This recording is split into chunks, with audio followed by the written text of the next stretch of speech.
had sex without being physically together. Technology is changing the way we communicate and the way we are intimate. Let me give you an example. When I was young and I went with my parents on holiday camping, I met this beautiful girl, Anna. And when I got home, I wrote her several letters. By the way, who wrote a letter after coming home from a holiday in the last 12 months? Nobody, right? Also, we had those old rotary phones. And after a few years, we had answering machines to contact each other. Then, mobile phones became the main way of contacting each other, first by calling and then texting. I still remember when I got my first cell phone. I was the first in my class during university. And now everybody is using WeChat, WhatsApp, Facebook to communicate. Also, how we meet people is changing. I used to walk up to a girl if I liked her and speak to her, "Hey, how you doing?" With the risk, of course, of being rejected. Lucky me, that never happened. Now many people meet each other online through online dating sites and dating apps. In 2014, Match.com, one of the leading internet dating websites, reported that 20% of the new relationships started online. Another report says that 25% of the people between 18 and 27 are using online dating apps. How many people have used Tinder? How many people has a date through Tinder? This whole hype around Tinder and dating apps lead me to try it myself. I told my girlfriend, Jorien, I needed to test this new thing called Tinder. It was necessary for me to try it for research. So I created a profile on Tinder and gave it a try. I can tell you, I was really, really bad in it. What do you have to say to a person you never met? What do you have to write to somebody who you cannot see? The whole experience was really strange for me. At that moment, I realized I'm a digital immigrant instead of a digital citizen. This younger generation, let's say the digital citizens, they are way more comfortable with this type of communication. They have never lived in a world without internet or cell phones. I see young kids sitting next to each other, not speaking, only texting. Recently, I read an article about young kids being taught in how to speak in person. This new way of communication makes the world even bigger, because we can have relationships with people all over the world, from Amsterdam to New York. But at the same time, it makes the world smaller, because we can reach out to anyone, anywhere in the world. What also has changed is the way we are intimate with our lovers. People have phone sex, sending nude pictures to each other. Sexting is a hot topic, right? You don't need to be physically together to be intimate.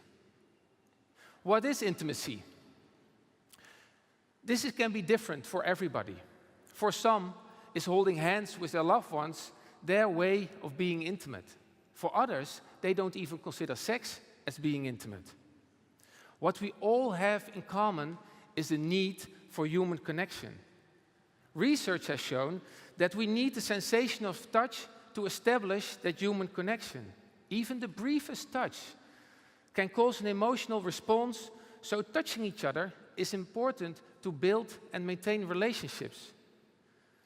Another research shows that physical affection is highly correlated with the happiness of a relationship. Nowadays, there are people who are offering themselves for cuddle buddies, for money. We all have changing and busy lives because of our modern technology. It can be hard to find time to be physically close enough for intimacy.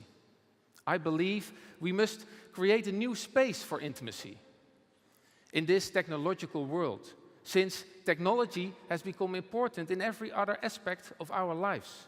So, how can we use technology to facilitate our most intimate moments? My fascination of all this started by seeing the video Demolition Man, where Sandra Bullock and Sylvester Stallone have virtual sex. They sit across each other and have those weird virtual helmets on. That scene sparked an idea. What kind of technology can we invent so you can feel your partner without being physically together?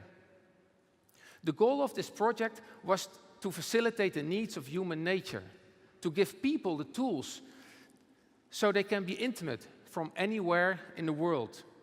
We started for couples with long-distance relationships, or those who travel a lot for work, like myself, or girls and guys in the military, or disabled people. What kind of devices do you need to have this sexual experience without the other person actually being in the same room? After research, the outcome was people want devices they can connect anytime, anywhere. But even more important, the desire to interact in real time without any delay. So it will go much further than only seeing each other online. With these ideas in mind, we created a video chat platform and 2 touch-sensitive devices, a male masturbator and a touch-sensitive vibrator that measures the movement online. These devices connect wireless and communicate directly. So how does this all work? Both partners connect their device to the video chat platform and join a private room. Each stroke of the vibrator will be translated to the male masturbator, and he will feel the up and down movement. Also, he can give pleasure to her. By sliding his finger over the touchpad on the outside, he can control the speed and vibration of her device. In practice, it means that partners can video chat with each other and share the sensation of touch, which creates a feeling of intimacy. Any device can connect to any other device. So, male to female, female to female, male to male, or even one to many. We wanted to make any option possible. We wanted to make any option possible because we know there are a lot of variations in how people like to express themselves sexually.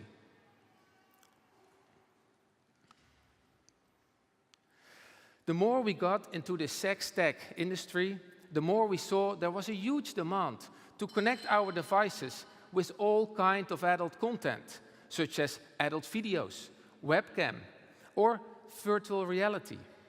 We developed a way to connect our devices to this kind of content, to add the missing element of touch. So now you can feel what is happening, just like you are there. So when you watch adult videos, you will feel exactly what you see. Or when you connect to a webcam model, she can take control of your pleasure with one of our devices. Also, we added virtual reality. The concept has been around since the 90s. Only recently, the technology has become advanced enough and cheap enough to be available for the average consumer. Now you can buy a virtual headset for about $40. You put in your smartphone and have an incredibly realistic experience. You can take a walk through New York or through the jungle, or watch porn. Well, not only watch it, also feel it. Because virtual reality makes the video so real, and in combination with your headphone, it is like you are there. Your brain wants to start touch stuff. Our devices add that element. It will become literally a mindfuck.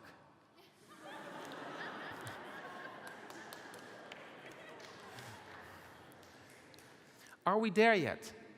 I think we made a huge step forward, giving people the tools they need to be intimate, which in a world which is changing fast. However, I believe that the possibilities are endless, and we have just scratched the surface of what is possible. What will the future bring us? I believe in a short period of time, we will get used to this third dimension of online intimacy.